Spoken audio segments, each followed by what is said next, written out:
Hello student, good morning. आज हम लोग क्लास 10th यूपी बोर्ड के जीव विज्ञान के एक टॉपिक के बारे में डिस्कस करेंगे। तो आज का जो हमारा टॉपिक है वो काफ़ी इम्पॉर्टेंट है क्योंकि बोर्ड एग्जाम में ये कई बार आया है, तो इसीलिए इसको ध्यान से आप लोग देखिएगा। तो टॉपिक का नाम है हमारा कि ऑक्सी तथा अनऑक्सी श्वसन में क्या अंतर है। ठीक है, इसी क्वेश्चन को आपसे ऐसे भी पूछा जा सकता है कि वायवीय तथा अवायवीय श्वसन में क्या अंतर है।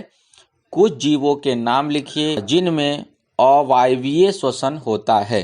ठीक है, क्वेश्चन मैं फिर से आपको रिपीट करता हूँ। इसको क्वेश्चन को देखिए, ऐसे पूछेगा कि वायवीय तथा अवायवीय श्वसन में क्या अंतर है और कुछ जीवों के नाम लिखिए और जिनमें अवायवीय श्वसन होता है। या फिर इसी क्वेश्चन को आप ऐसे पूछा जा सकता है कि ऑक्सी तथा अनऑक्सी श्वसन में अंतर बताइए।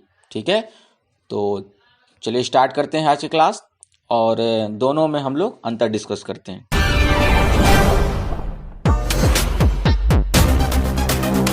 तो सबसे पहले हम लोग देखेंगे वायवीय श्वसन में और फिर उसके जस्ट बगल में आप लोग अवायवीय श्वसन को देखोगे।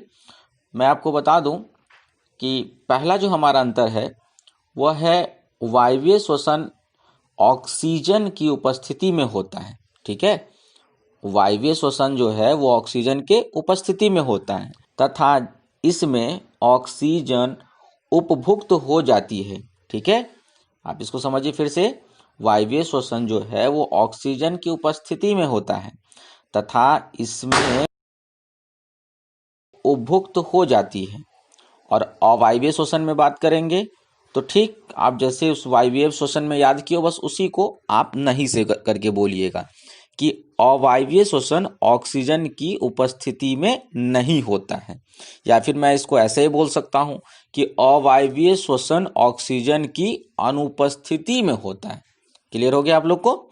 देखिए, नेक्स्ट हमारा अंतर है वायवीय श्वसन में कि इसमें ग्लूकोज का पूर्ण विखंडन होता है।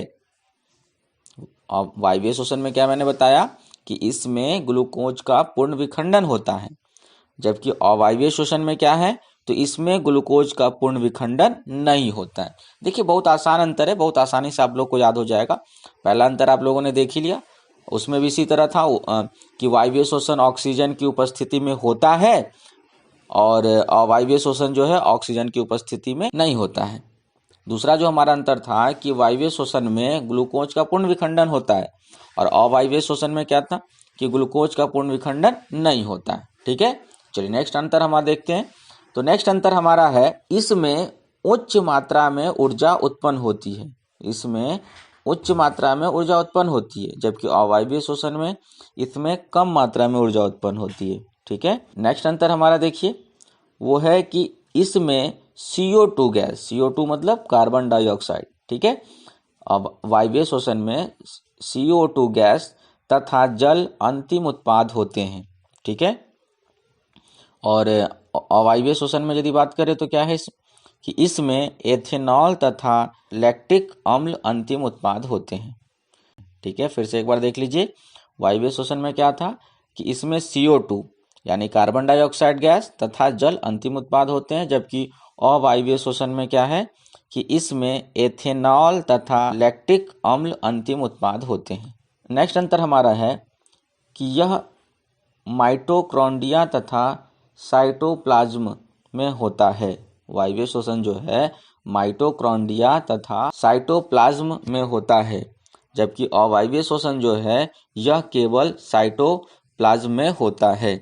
ठीक है, फिर से एक बार देखिए आप लोग। वायवीय श्वसन जो है वो माइटोकॉन्ड्रिया तथा साइटोप्लाज्म में होता है, जबकि अवायवीय श्वसन जो है वो केवल साइटोप्लाज्म में होता है। क्लियर है? और इसी का जो हमारा लास्ट अंतर दिया है उसको देखिए। तो इसमें मतलब वायवीय श्वसन में 38 यानी 38 ATP अणु मुक्त होते हैं। ठीक है, जबकि अवायवीय श्वसन में केवल 2 ATP अणु मुक्त होते हैं।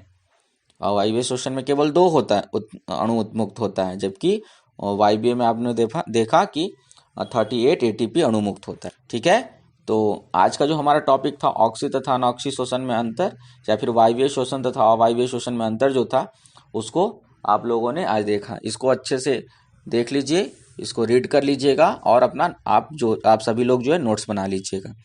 आज के लिए बस इतना ही। नेक्स्ट क्लास में मैं एक नए टॉपिक के साथ आऊँगा। तब तक के लिए thank you, goodbye and take care.